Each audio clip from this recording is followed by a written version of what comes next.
Nature is made possible by public television stations, your gas company, and America's gas industry, developing new sources of gas energy and ways to use gas more efficiently for more than 160 million people across America.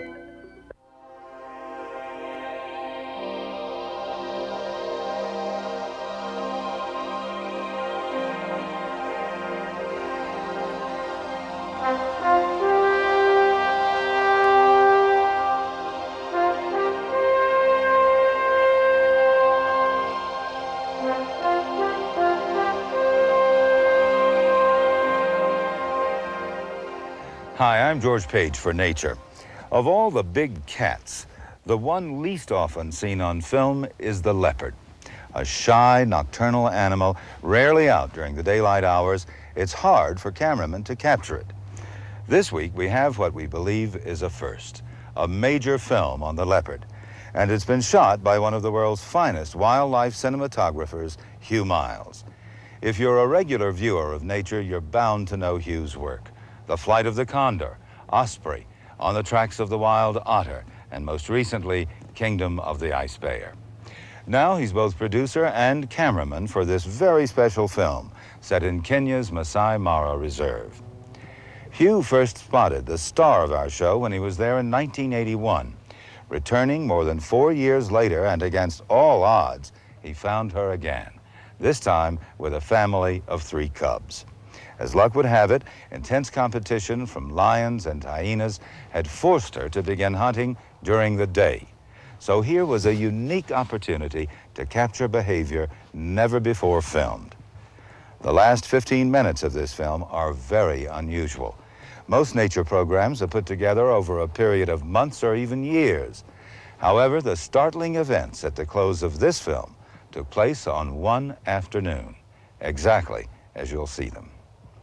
This is a very personal film by Hugh Miles, so we'll let him tell the story of how he filmed his leopard, A Darkness in the Grass.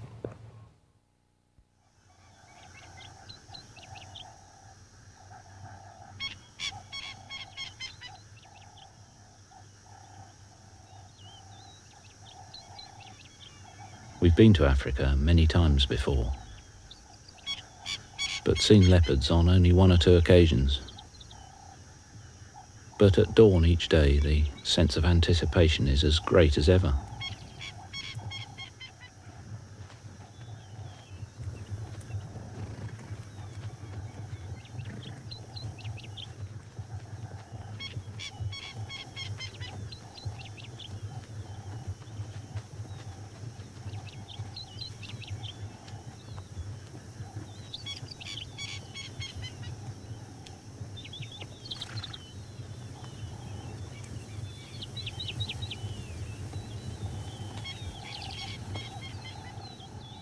Finding the leopard is not going to be easy, for leopards are shy, elusive, and largely nocturnal.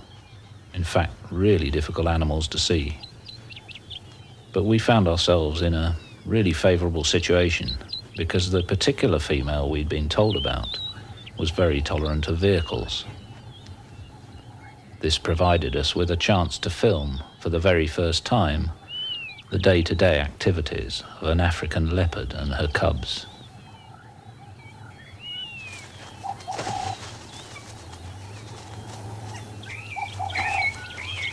Our female's about 7 years old, and her cubs were born in about June, early July, so they're now about 6 months old.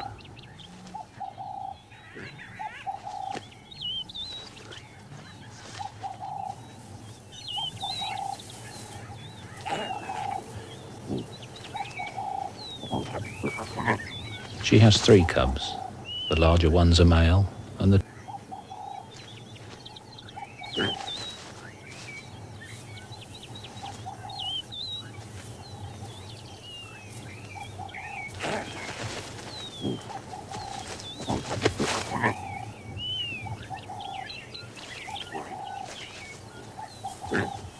female's pretty much on her own because the male takes absolutely no part in rearing the cubs.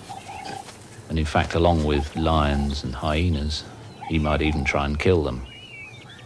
So once the sun came up, she'd lead the cubs off back to the safety of the lair.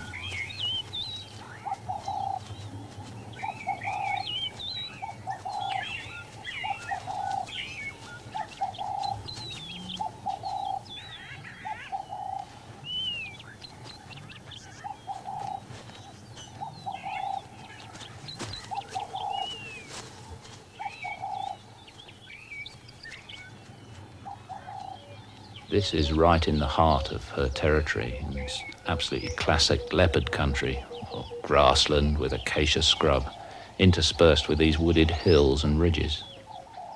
In this wood lay her lair.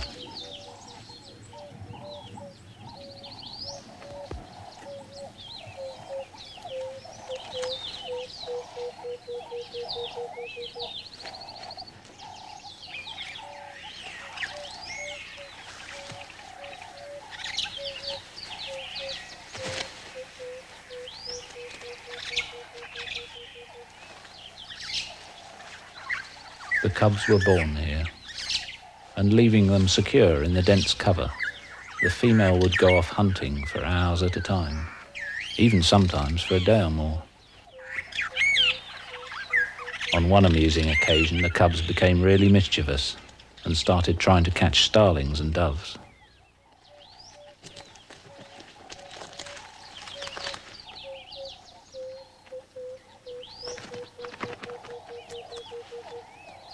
Though they don't spend all that much time in trees, this climbing skill is extremely useful to them and sets the leopard apart from all other big cats. Even at an early age, the skill is highly developed.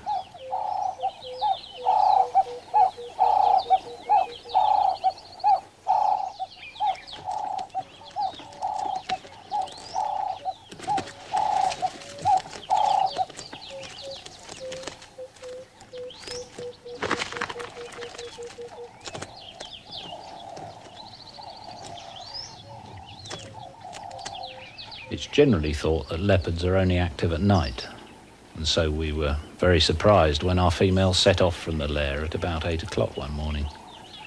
We hoped she'd be going out hunting, for it's most unusual to be able to film this behaviour.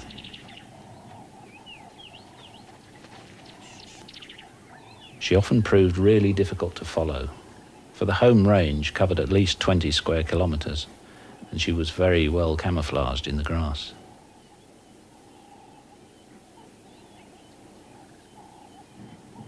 Leopards hunt a wide range of animals, but it's the impala which she most favours, for they share the same habitat, the areas where bush and grassland meet.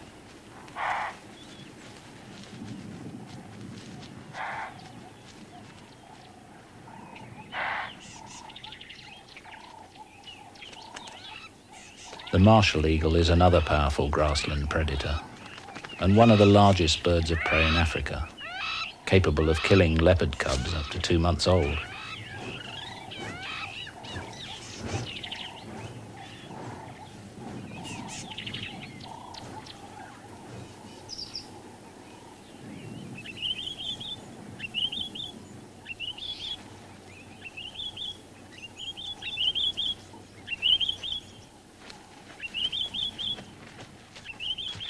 Male impala are seldom on the menu of female leopards, for they're rather too large and the horns potentially dangerous. But female impala are often hunted, and this one, not knowing that the leopard was hidden in the grass, was running straight towards it.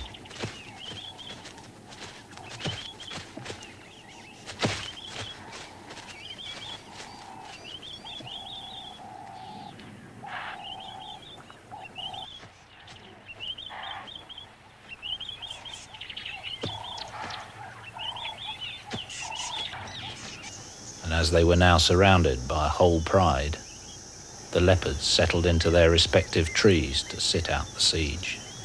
But one lioness seemed particularly determined.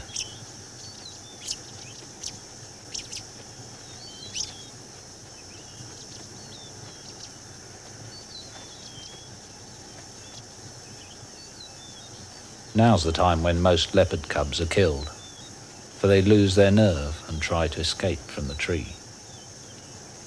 It's not actually all that unusual for lions to kill leopards. But in this instance, the lioness did at least seem discouraged by the thorns.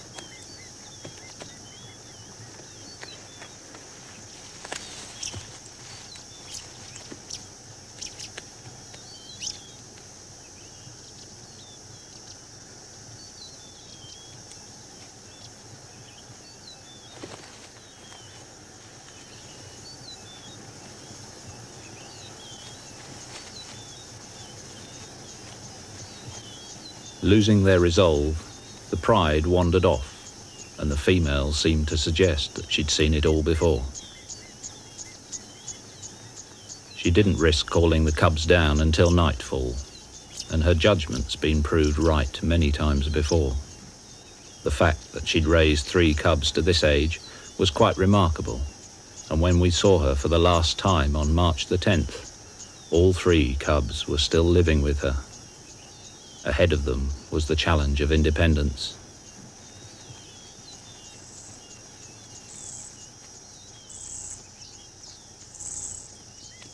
We heard in August that the male cub had gone off on its own, and the 2 female cubs were with their mother.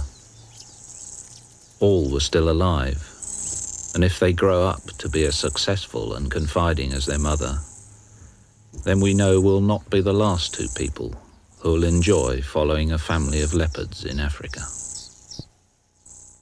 Nature is made possible by public television stations, your gas company, and the gas industry, whose respect for nature and the environment is reflected in the underwriting of this series.